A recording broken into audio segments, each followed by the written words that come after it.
Quelques mois après avoir transformé sa vie, Yannick se sentait plus fort, mais il savait qu'il ne pouvait pas avancer seul.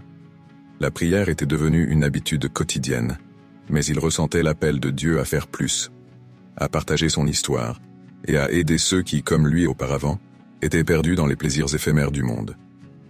Un dimanche matin, alors qu'il se rendait à l'église, Yannick croisa Patrick, un ancien compagnon de ses soirées en boîte. Patrick avait l'air fatigué, perdu, le regard vide.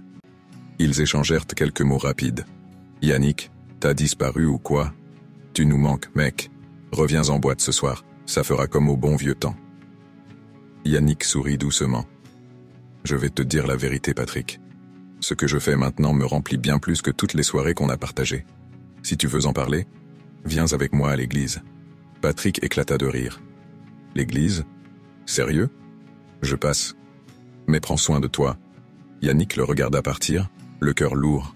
Il voyait en Patrick le reflet de ce qu'il avait été autrefois, quelqu'un qui cherchait désespérément à combler un vide. Il pria pour lui ce jour-là, demandant à Dieu de lui ouvrir les yeux. Quelques semaines plus tard, Yannick décida de s'impliquer dans un groupe de soutien de son église.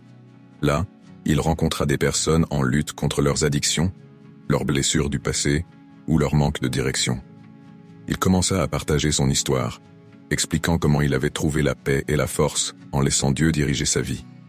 Chaque fois qu'il témoignait, il sentait une conviction profonde en lui. Il faisait ce pourquoi il avait été appelé. Un soir, alors qu'il rentrait chez lui après une réunion, Yannick reçut un message inattendu. C'était Patrick. « Mec, j'ai besoin de te parler. Je sais pas pourquoi, mais depuis qu'on s'est vu, je pense à ce que t'as dit. Je vais mal. T'as un moment ?» Yannick sentit son cœur bondir. Il répondit immédiatement, proposant de le rencontrer le lendemain. Le lendemain, Patrick arriva avec des cernes sous les yeux et un air désemparé. « Yannick, je suis fatigué de cette vie. L'alcool, les fêtes, tout ça me détruit.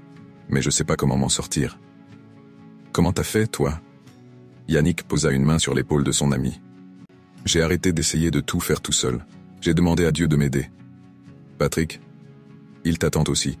C'est pas trop tard pour toi. » Ils parlèrent longuement ce soir-là, et Yannick guida Patrick dans une prière simple, comme celle qu'il avait lui-même faite autrefois.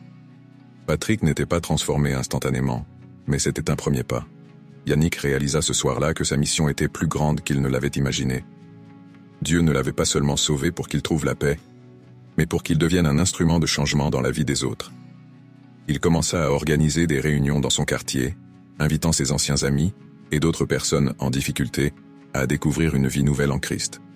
Chaque témoignage, chaque prière, chaque vie transformée renforçait la sienne. Yannick comprit alors que lorsqu'on laisse Dieu prendre le volant, non seulement il nous guide, mais il nous utilise pour guider les autres. Lorsque vous laissez Dieu changer votre vie, vous devenez une lumière pour ceux qui sont encore dans l'obscurité. Partagez votre foi, car votre histoire peut être le début de la transformation de quelqu'un d'autre. Merci à tous de vous être abonnés et d'avoir regardé cette vidéo jusqu'à la fin. N'oubliez pas de liker, de partager autour de vous, et si vous avez des questions ou des réflexions, n'hésitez pas à les poser en commentaire. Restez connectés, car le deuxième épisode arrive bientôt. Vous ne voulez pas le manquer. Merci pour votre soutien, et à très vite.